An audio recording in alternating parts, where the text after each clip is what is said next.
E aí, pessoal, curtiram a última Roundtable? A ideia era a gente trazer para vocês um pouco dessa ideia de como eu trabalho dados dentro do RH numa lógica aí de cientista de dados, de pessoas que aplicam isso numa visão com a lógica por trás também.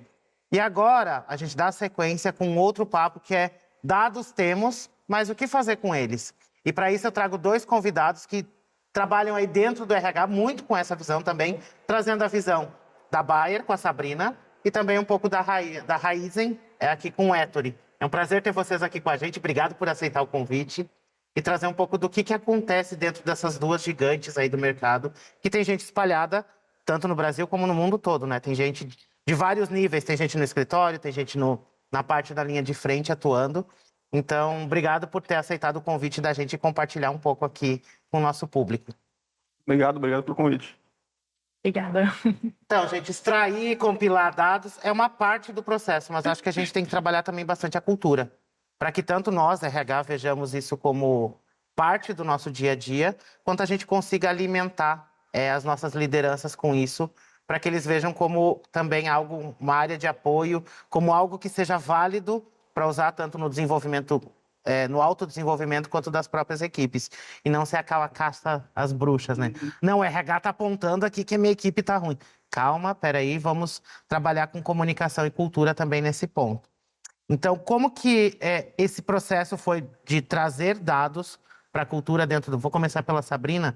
Na Bayer, como que é esse processo começou, como que ele está andando, tanto de você gerar esses dados na área e como que isso vai para a liderança, como que funciona essa interação?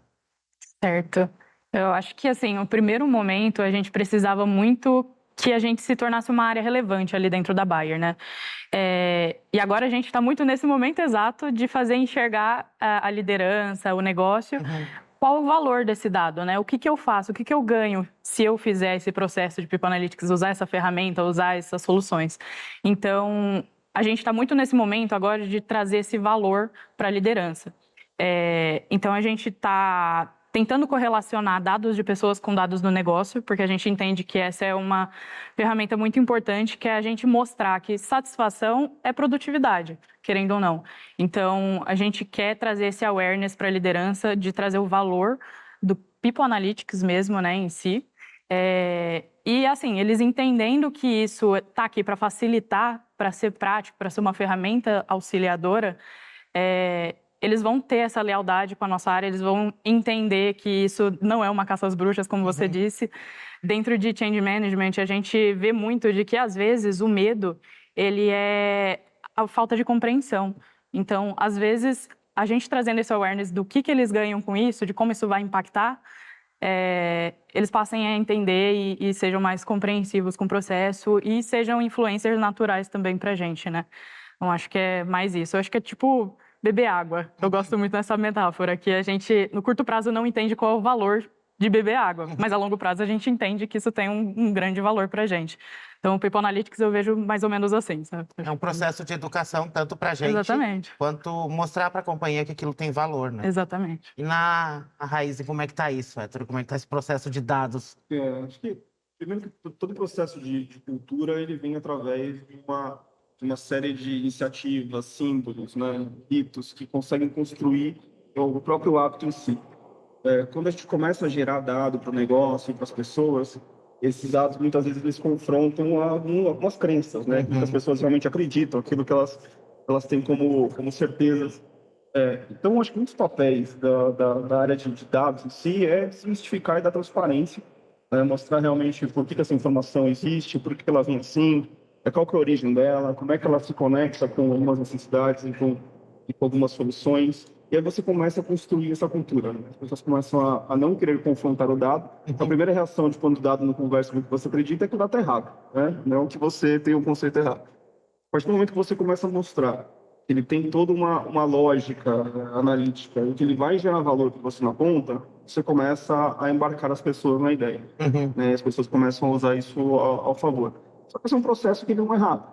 Um processo que ele precisa de maturação, você precisa ter muita consistência no que você gera de informação, para realmente você conseguir construir esse hábito e aí ser parceiro das pessoas e não ali ficar entendendo que aquilo é confrontivo ou tá dentro de uma caixa preta. Não é verdade. Não é quem está certo e quem está errado. Nesse primeiro momento é educar que aquilo está sendo gerado para validar ou invalidar alguma percepção que a gente tem. Que a gente tem uma gestão que vem muito do feeling.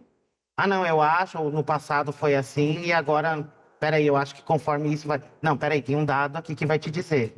Para você aprender a olhar e enxergar aquilo como útil para o dia a dia dentro da sua estrutura. Para entender, estou percebendo que a minha equipe não está performando por determinado ponto.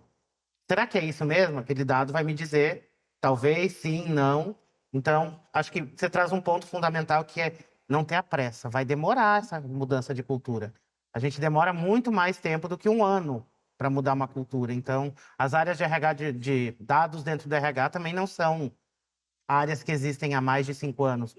Mas 5 anos acho que são empresas super maduras em cima disso, mas que tem uma certa relevância, está em cima aí de 2 anos, 3 anos. Se você olhar cargos de People Analytics, vão ter aí 2, 3 anos. A gente não tem ainda C-levels voltados para isso, não chegou nesse nível ainda também.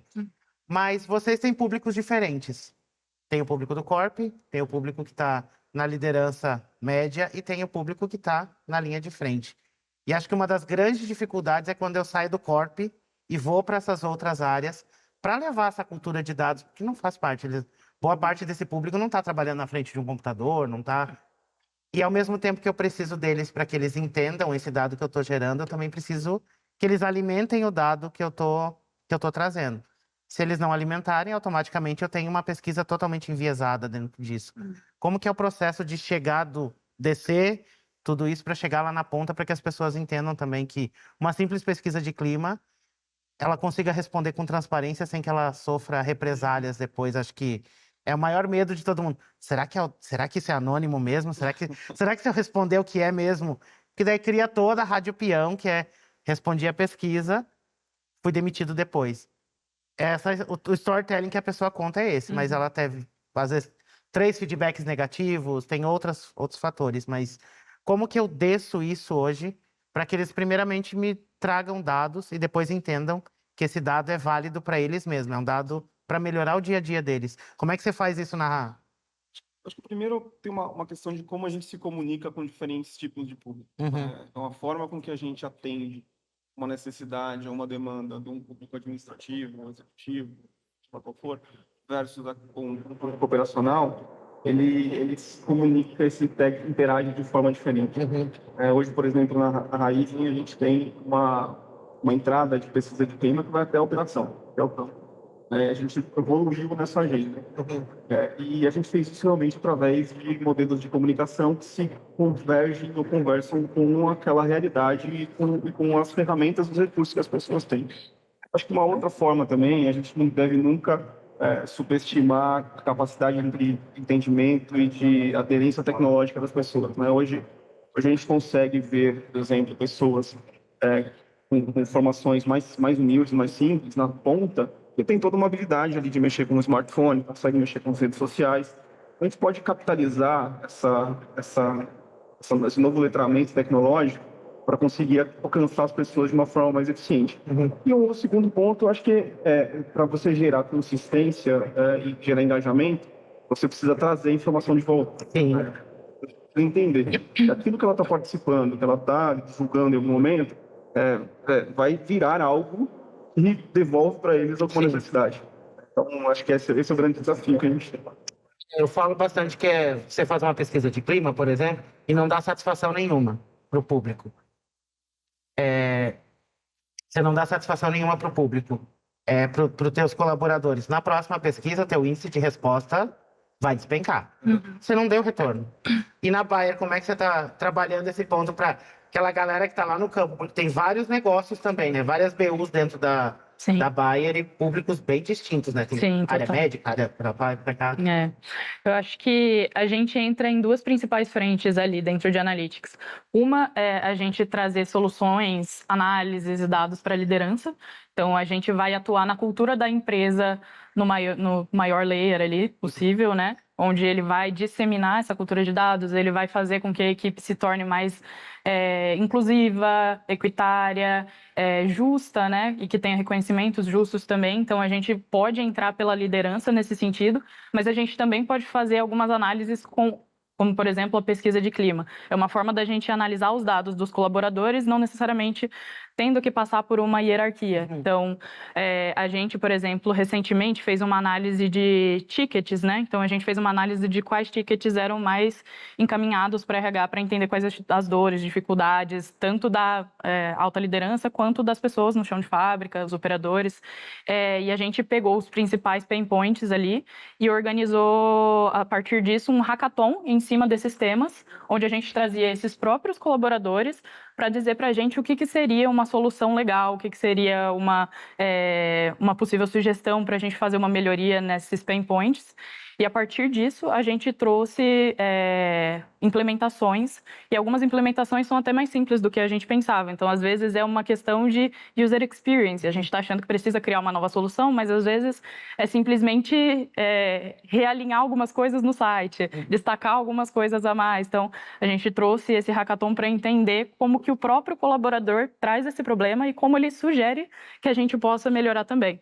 Então, essa é uma outra forma da gente também atingir outros públicos, que não só a liderança e não só a cultura de dados a partir de uma hierarquia, né? Então, Eu vejo um exemplo claro com os bancos. Tem agora, alguns bancos têm pessoas lá dentro, especialistas, em treinar o público menos digital a usar o aplicativo do banco.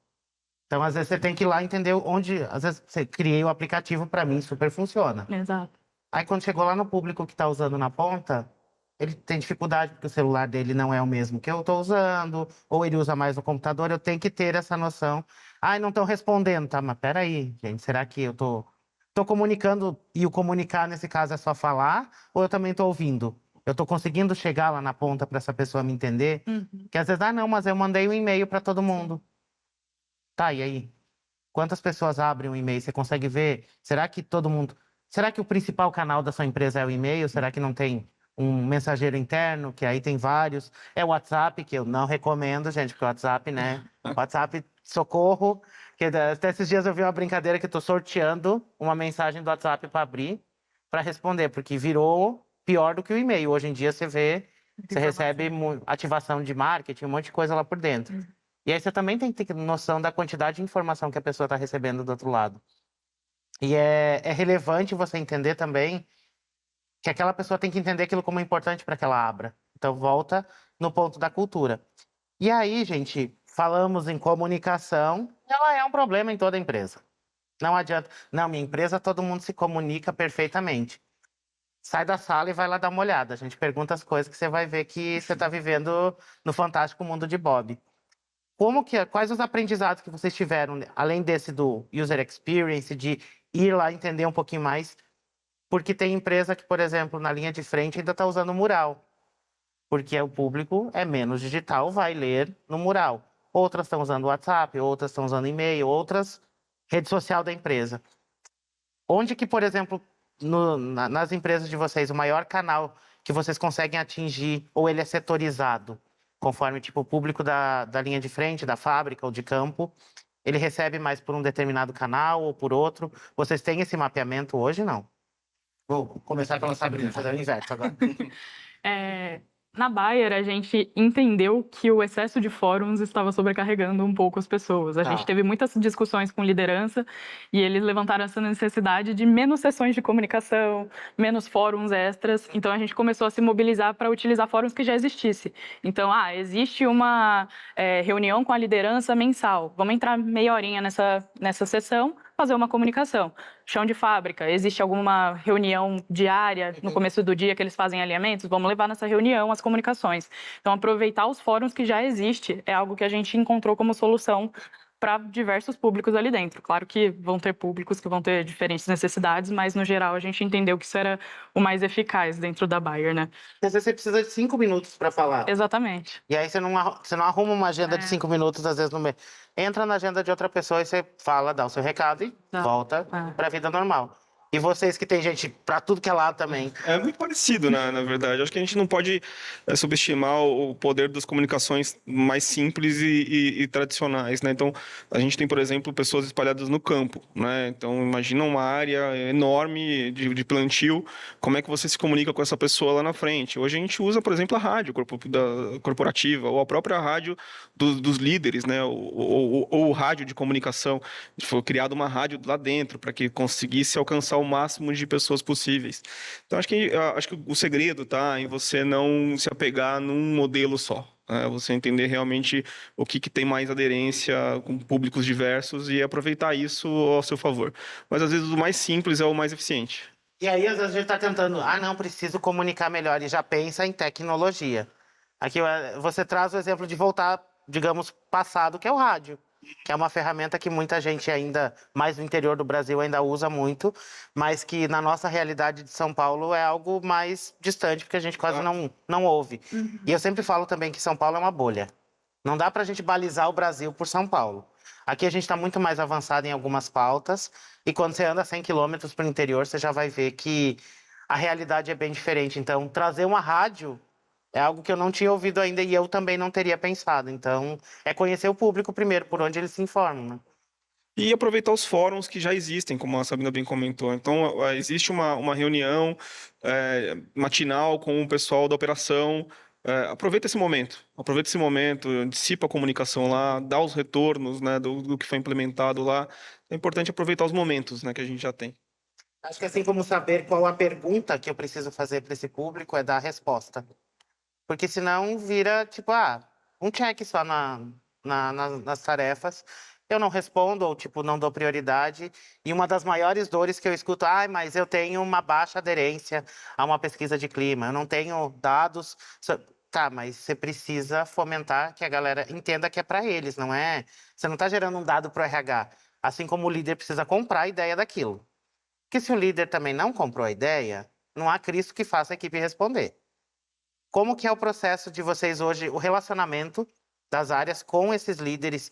Tem momentos que vocês puxam só eles para fazer esse processo de educação ou está mais num macro ou determinado para uma área que tenha mais um gap ou é algo institucional na formação desse líder hoje? Como é que está na Raizen? Existe uma agenda constante de capacitação e de ensinamento, né?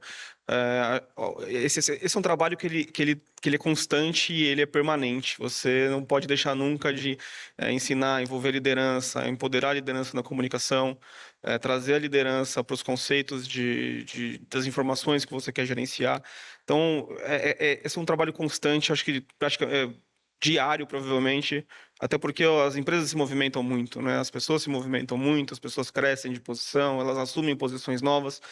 Então, você precisa sempre fazer um refresh aí das suas ferramentas, metodologias, ensinamentos, para que a liderança realmente se aproprie dessa agenda e se aculture com o processo de liderança, né? Você sabe como é que está sendo aí com a liderança da Bayer em todos esses campos? Acho que muito parecido também com o da Raizen, só que a gente faz um processo anterior que seria um mapeamento de stakeholders. Aí trazendo change management de novo, porque a gente está muito no movimento de cultura lá dentro da empresa, né? E a gente faz um mapeamento dos principais stakeholders, né, os talentos, as lideranças-chave para a gente entender como que vai ser mais eficaz essa comunicação, quem são os principais influenciadores, determinar qual o tema e quem que realmente precisa nos ajudar a fazer essa comunicação e sempre ter a preocupação de envolver eles no processo de fomentação do processo, de formulação desse processo, né, para eles se sentir parte. Então, a gente envolver, coletar feedbacks, praticar a escutativa é muito eficaz para a gente no final, porque eles vão se sentir parte disso.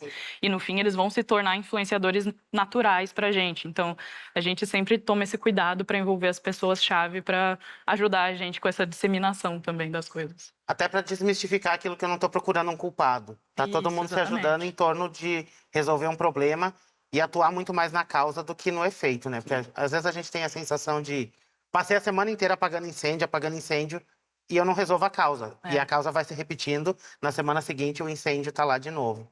Então, e também acho que é importante esses papos de ter com liderança, com os próprios colaboradores, para a gente também não ficar escravo do sistema, da planilha ali, porque coloquei na planilha, a planilha vai dizer que pode tudo, basicamente, mas o contexto também é importante eu entender na hora de analisar esse dado. Ah, tá concentrado onde esse problema? Tá, peraí, mas vamos olhar lá. Qual que é a configuração que está ali?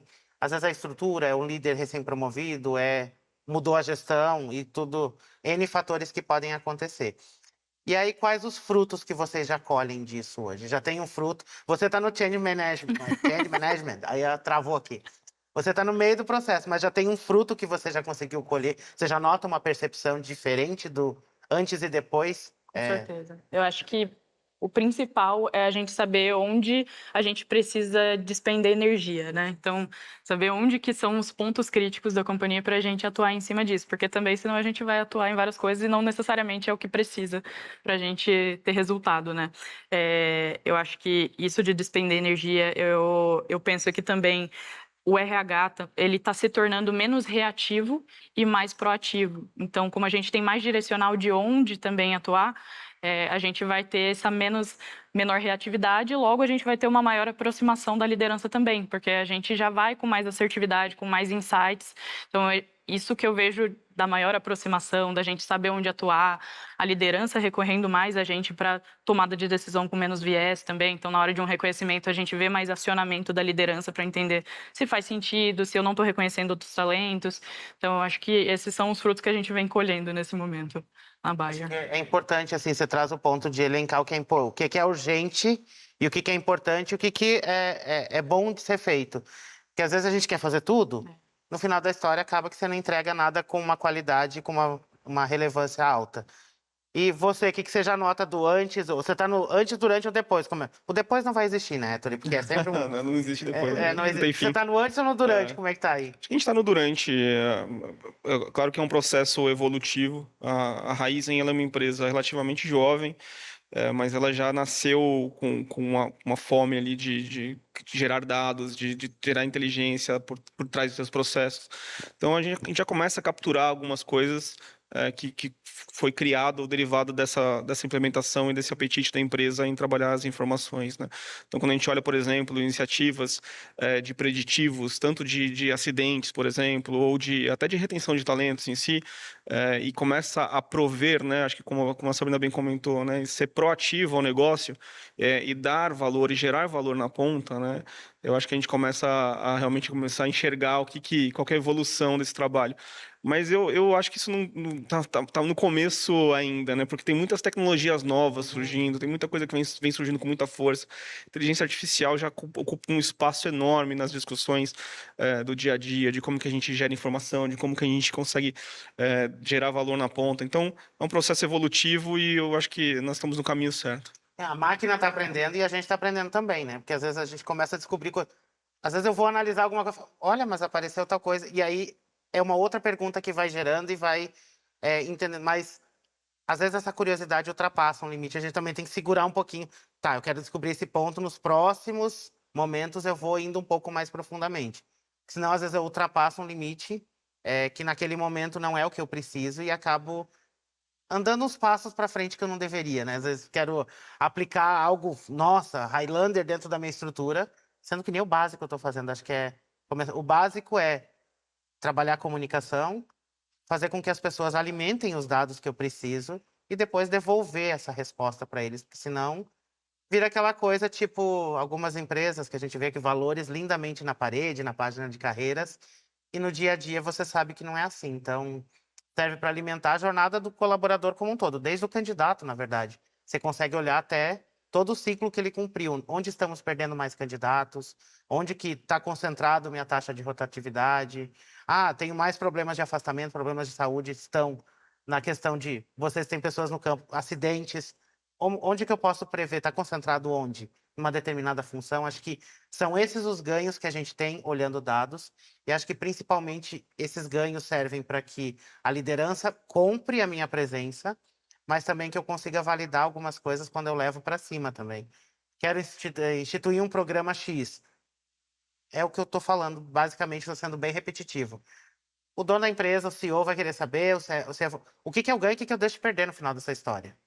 Não é, ai, não, mas está todo mundo fazendo. Não é isso que ele quer ouvir. Ele quer um RH que fale, ó, vou reduzir a taxa de rotatividade em tanto, vou melhorar atratividade, vou reduzir a quantidade de acidentes. Então, é isso que a gente precisa também, como RH, aprender a falar a língua dessa outra tribo. Não que a gente deixe de cuidar de gente, como eu vi um conteúdo esses dias que a pessoa postou que o RH precisa voltar a gostar de gente. Mas é só o RH que tem que gostar de gente? Pera aí. Acho que a gente tem... Cada líder é um pouco RH. Então, acho que olhar para dados nesse ponto é a gente municiar esse líder com coisas que ele também não está vendo. Mas acho que volta no ponto de comunicar, educar, porque senão a liderança vai enxergar literalmente que a gente está fazendo uma caça às bruxas. Estou procurando culpados. Olha o RH aqui me apontando. Peraí. Então, acho que até o próprio feedback dele se torna mais assertivo, porque traz dados do que gera da área. Ó, tem esse ponto que você precisa melhorar, então acho que é bem nesse ponto, mas gosto dessa questão de vamos por fases e que não estamos no final, né? Não tem um final essa jornada, porque a gente vai descobrindo cada vez mais coisas. E os próximos passos, como é que tá de vocês? Agora eu vou sair da pauta, agora o convidado surta porque eu vou furar a pauta. Quais são os próximos passos que vocês enxergam ao decorrer desses próximos 6 meses, né? 2023 foi um ano bem complicado, quando a gente fala de layoffs, mudanças de mercado. 2024 começou a acelerar, agora passou o carnaval brasileiro, vamos lá, né?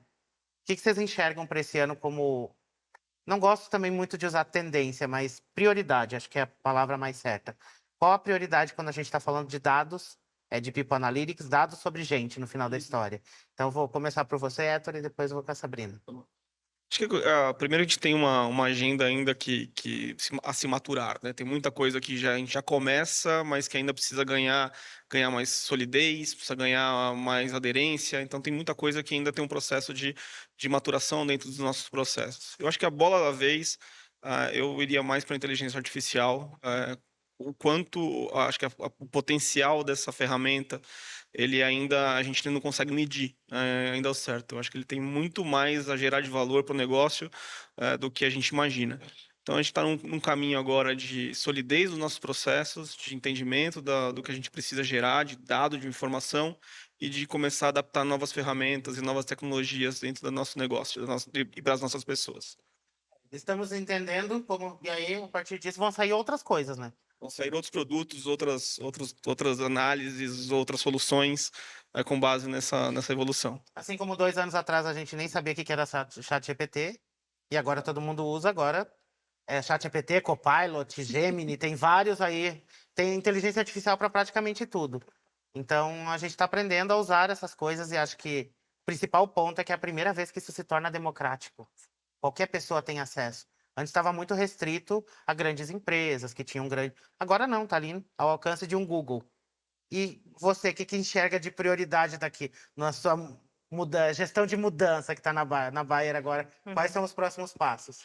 Eu acho que muito do que o Ettore falou também para a Bayer, e adicionando um ponto de centralização da informação, porque hoje a gente vê uma grande dificuldade que a gente chama até de infoxication, que é o excesso de informação e as pessoas não estão sabendo lidar com tantos dados em tantos lugares diferentes.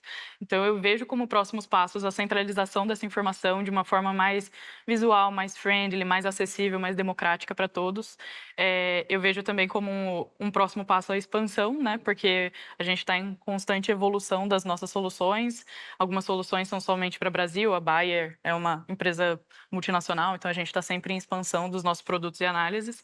E cultura, né? Então, trazer essa cultura do uso do dado, desmistificar o que é o dado de pessoas, fazer esse trabalho de awareness mesmo com toda a liderança, com a Bayer como um todo também, para trazer para o dia a dia mesmo o uso de dados, não para ser uma ferramenta pontual em alguns momentos da tomada de decisão. Acho que é mais isso.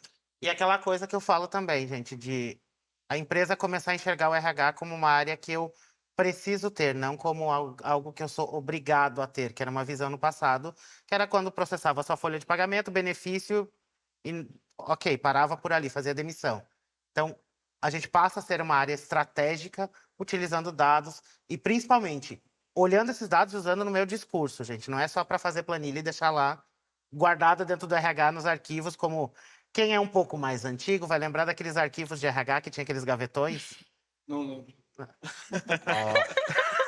A Sabrina até passa, aquela sala que tinha aqueles arquivos gigantes.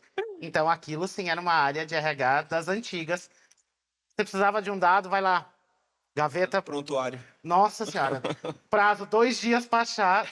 Tinha empresa que era tão grande que tinha até um lugar alugado para guardar tudo isso, que tem que armazenar por 5 anos. Hoje em dia, acho que eu não sei se as empresas têm mais isso. Deve ter muito pouco, porque sobrou dos 5 anos de prazo, mas daqui para frente está tudo digitalizado. Então, antes, se você queria validar alguma coisa, você tinha que olhar uma pilha de papel, hoje está informatizado. Então, é bem isso. Acho que estamos no momento de muito gestor falar que era um RH estratégico, mas será que você está deixando também seu RH ser estratégico? Está dando ferramenta, está dando liberdade também para que ele avance com essa pauta? Não adianta você querer uma coisa se você também não ajuda, né? Pessoal, terminou o nosso tempo. Quem quiser continuar esse papo, o LinkedIn dos dois está lá liberado. Adiciona, manda pergunta. Dentro do possível também, tá, gente? Eles podem ajudar. Não vai abusar lá quando vê 5.000 pessoas mandam mensagem para eles hoje. Gente, quero conversar. A agenda acabou, né? Até final do ano não tem mais nada. Eles têm também as coisas do dia a dia para fazer. Quero agradecer a contribuição. São duas empresas que é legal de entender um pouco essa estrutura de... Tem toda uma área lá em cima que está em escritório, uma área corporativa, mas tem muita gente de diferentes conhecimentos, formações que estão no campo. E entender que levo de ensinamento que às vezes a gente pensa muito em coisas tecnológicas, mas o rádio funciona para a galera que está no campo. E talvez você tenha uma galera que está no campo e nem lembrou que o rádio existe. Então, já leva essa provocação. Pessoal, obrigado aí. A gente volta com mais um conteúdo aqui do RH Talks daqui a pouquinho, para falar um pouquinho de skills, gente. Vamos lá.